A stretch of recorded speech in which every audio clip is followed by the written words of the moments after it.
Oke, assalamualaikum warahmatullahi wabarakatuh. Kembali lagi bersama kami di Info K3 RSID. Oke, pada kesempatan kali ini kita akan sharing terkait dengan standar akreditasi 2022. Kita akan coba bedah standar dari 4 standar akreditasi dari lembaga yang berbeda. Oke, jadi untuk akreditasi rumah sakit di tahun 2022 ini itu standarnya. Jadi ada 5 kalau nggak salah 5 lembaga penyelenggara akreditasi atau LPA yang sudah ditunjuk oleh Kementerian Kesehatan untuk melaksanakan survei akreditasi di rumah sakit yang ada di Indonesia. Nah, lembaga itu kalau nggak salah ada KARS, lalu ada LARS DHP kalau nggak salah, LARSI, lalu ada LAM KPRS, lalu ada LAPKI gitu. Saya lupa satu lagi itu apa gitu. Nah, banyak pertanyaan ke kami gitu mengenai standar tersebut. Apakah di setiap standar di lembaga penyelenggara akreditasi itu beda-beda atau tidak gitu, atau sama aja gitu. Sebenarnya kalau kita ingin menjawab pertanyaan itu, kita balik lagi kepada sumber regulasi acuan dari lembaga penyelenggara akreditasi atau LPA, kita singkat dengan LPA ya biar gampang, dalam membuat standar akreditasi versinya masing-masing. Jadi pembuatan standar akreditasi itu di setiap lembaga pasti mengacu pada KMK nomor 1128 tahun 2022, yaitu tentang standar akreditasi rumah sakit gitu. Oke, biasanya kami selalu bahas dari KARS ya. Oke, karena memang menurut kami, karena saya sudah mengikuti dari akreditasi dari zaman 2012, lanjut ke 2018, lanjut ke start ke sini 2022, makanya saya selalu mengacu pada dokumen standar akreditasi dari KARS gitu. Padahal kalau kita breakdown seluruh instrumen survei akreditasi mulai dari KARS, yang pertama dari KARS, lalu yang kedua dari LAM KPRS, ini dari LAM KPRS, lalu yang ketiga ini dari LARS DHP, oke, LARS DHP, yang terakhir dari LAPKI, itu sebenarnya tidak jauh berbeda gitu, oke. Tanpa berlama-lama waktu, kita coba aja ya, kita coba tes apakah benar-benar berbeda atau tidak berbeda sama sekali. Kita coba cek dari KMK-nya dulu. Untuk dari KMK sendiri sebenarnya cukup jelas ya. Jadi kalau teman-teman pengen belajar akreditasi, itu sebenarnya paling gampang tuh dari regulasinya langsung gitu.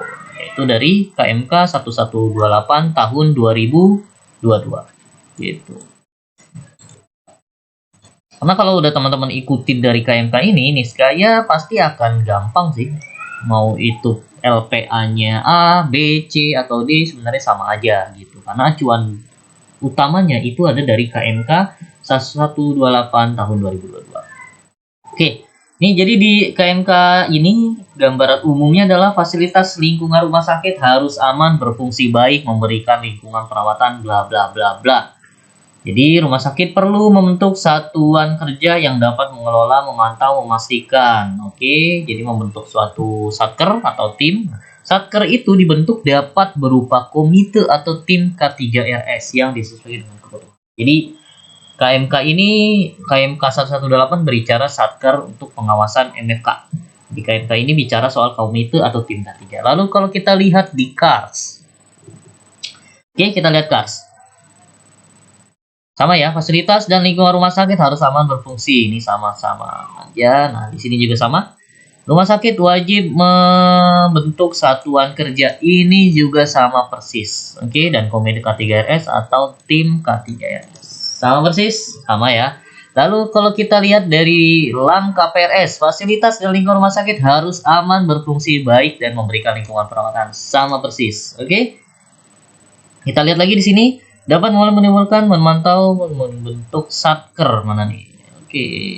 Nah, rumah sakit perlu membentuk satuan kerja. Satuan kerja dibentuk dapat berupa komite atau tim K3RS. Sama persis. Oke, yang ketiga ini dari LARS DHP ya. Nah, ini juga. Nah, ini sayangnya saya belum mendapatkan instrumen lengkapnya ya, karena saya hanya mendapatkan instrumen penilaiannya aja gitu. Tapi kalau kita lihat sih peralatan sumber daya ini harus dikelola secara efektif sama juga ya. Oke.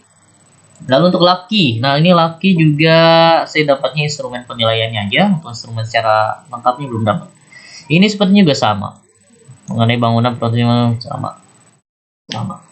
Kalau kita lihat instrumen penilaiannya, coba ya. Kita lihat di KMK-nya. Coba ya, maaf. KMK-nya di sini standarnya. Rumah sakit menetapkan regulasi terkait MFK poin A sampai J, melengkapi izin-izin dan sertifikasi yang masih berlaku, memenuhi perencanaan anggaran dan sumber daya. MFK 1 poin A sampai C. Kita lihat di KARS. Oke. Rumah sakit menetapkan regulasi sama persis. Oke. Menetapkan izin-izin sama persis. Perencanaan anggaran sama persis. Kalau kita lihat di LAM KPRS, apakah sama juga? Kita lihat. Rumah sakit menetapkan regulasi terkait sama. Oke, melalui izin-izin sama. Pimpinan rumah sakit memenuhi perencanaan anggaran sumber daya sama. Kita lihat di LARS DHP. Oke. Rumah sakit memenuhi peraturan sama, menjaga fasilitas sama, penanggung jawab. Nah, perbedaan ada di sini. Oke, kalau kita lihat di KMK itu ada 3 ya, ABC yang diikuti oleh KARS juga ada 1 2 3, LAM KPS juga 1 2 3. Nah, di LARS DHP itu ada berapa nih? 1 2 3 juga. Sama, sih. Rumah sakit mematuhi, rumah sakit memenuhi persyaratan, dan rumah sakit persyaratan anggaran kalau nggak salah, merencanakan anggaran.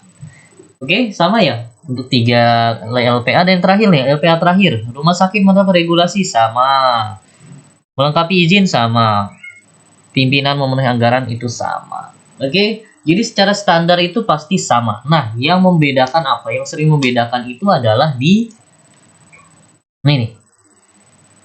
Yang sering membedakan itu adalah di implementasinya atau di bukti pelaksanaannya, di instrumen surveinya itu berbeda. Oke, jadi kalau kita lihat di KMK kan dia tidak berbicara soal bukti pelaksanaannya. Jadi kalau kita melihat di KARS itu regulasi tentang A, B, C, D sampai J, itu bisa berupa regulasinya itu adalah program MFK. Lalu memiliki perizinan, memiliki izin pengelolaan, memiliki kerjasama pihak ketiga. Seperti itu.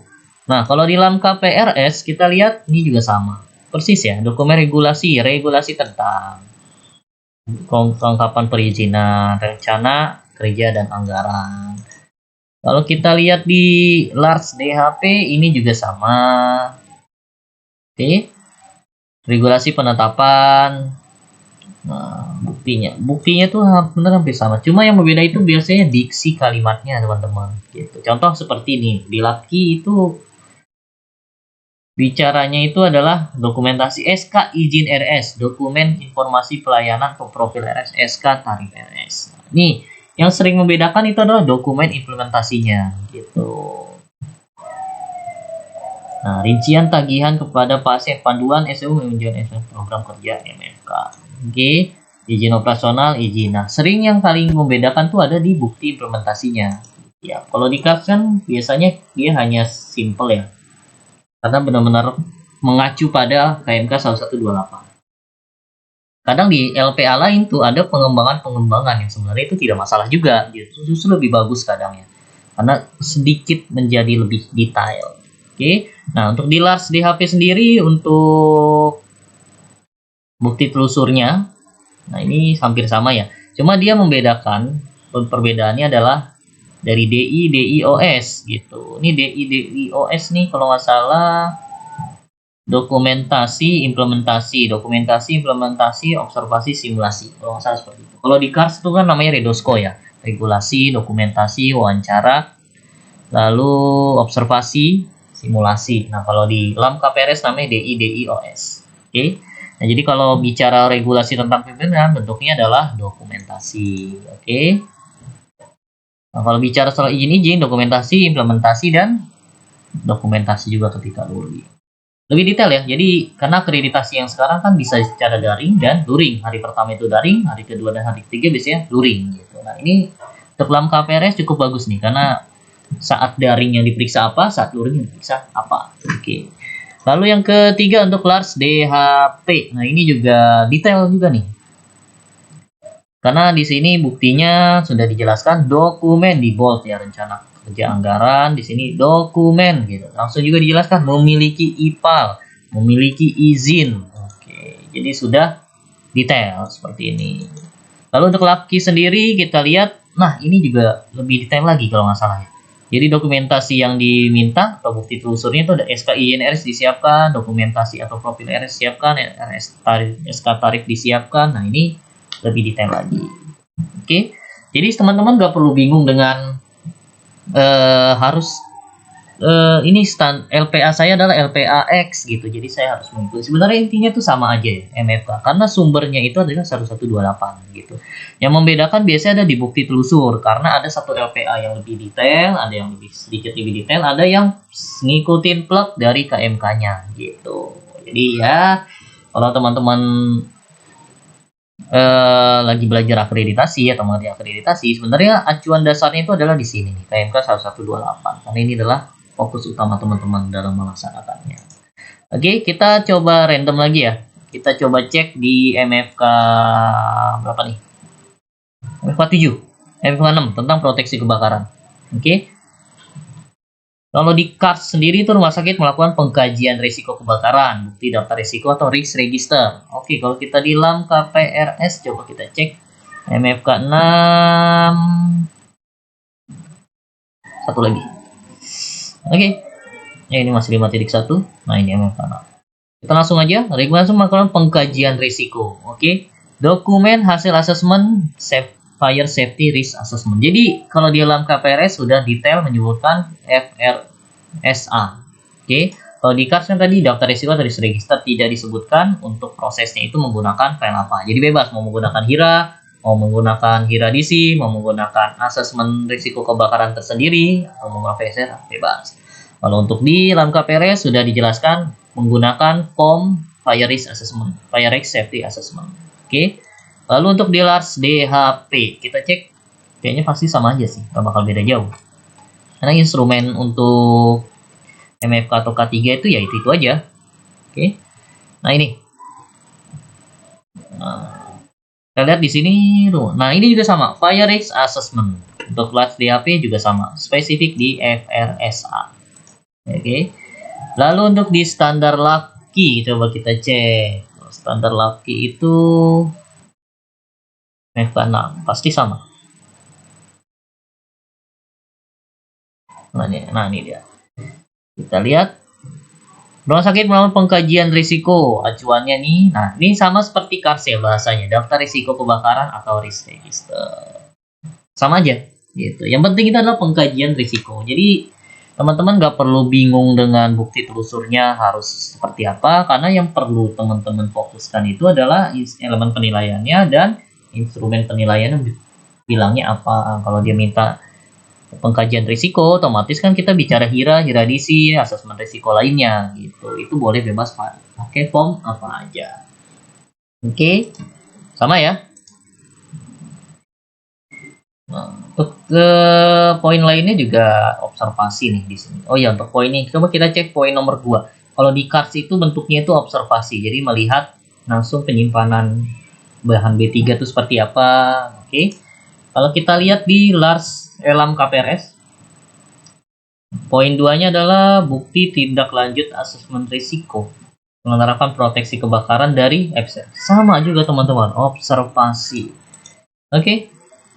Kalau kita lihat di LARS DHP, nah ini juga, nah sama juga nih, observasi. Observasi proteksi kebakaran secara pasif. Jadi kita melihat instalasi proteksi kebakaran di rumah sakit itu ada apa aja. Bisa ada hidran, apa, sprinkler, nah itu seperti itu. Untuk Laki pasti sama. Rumah sakit menerapkan proses proteksi kebakaran. Nah, di sini itu adalah ada program penanggulangan. Oh, ini sedikit berbeda ya untuk Laki ya. Nah, di sini langsung dia bicara tentang program penanggulangan kebakaran, SPO penanggulangan kebakaran dan pelatihan penanggulangan kebakaran. Gitu. Jadi kalau di Laki Ini bicara tentang penerapan proses proteksi kebakaran dengan bukti dokumennya adalah program penanggulangan kebakaran, SPK penanggulangan kebakaran, dan pelatihan penanggulangan kebakaran. Oke, sama aja gitu. Sebentar, kita cas dulu ya. Oke. Lalu lanjut, kita coba cek lagi. Ini udah menit berapa ya? Oke, udah 15 menit ternyata. Satu lagi ya mungkin ya. Terkait MFK berapa nih? Mungkin MFK 8. Ya, cukup banyak tuh 8 kalau nggak salah. Kita lihat 8.2 aja nih. 8.2.2. Air bersih harus tersedia selama 24 jam. 8.2.2. Kita lihat 8.2.2. Nah, ini dia nih. Observasi penampungan penyediaan air. Oke, ini jelas sekali.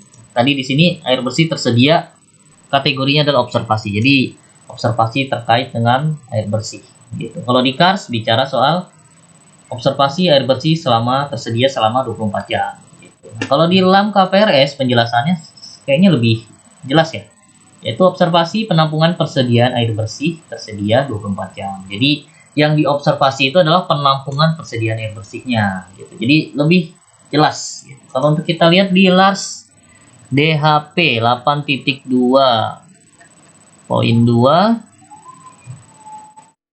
Nah nih, air bersih harus tersedia, nih sama ya. Observasi penampungan persediaan air bersih, wawancara tentang, oke ini sama seperti detail juga. Lalu untuk laki, oke, laki 8.2 mana laki? Ini 8.1. Oke, mohon maaf. Sedikit kendala teknis ya. 8.2. Oke, ini dia 8.2. Berjalan. Masih ya. 8.2. Pencegahan terjadinya gangguan listrik dan air minum. Oh, ini agak berbeda ya untuk laki ya. Lalu kita cek dulu apa kita salah poinnya. 8.1, 8.2. Oke. 8.2 ya tadi ya. 8.2 benar. Air bersih harus tersedia nih. Pencegahan terjadi gangguan listrik air minum, SPO area berisiko. Oke, kalau di sini lebih ke dokumentasinya.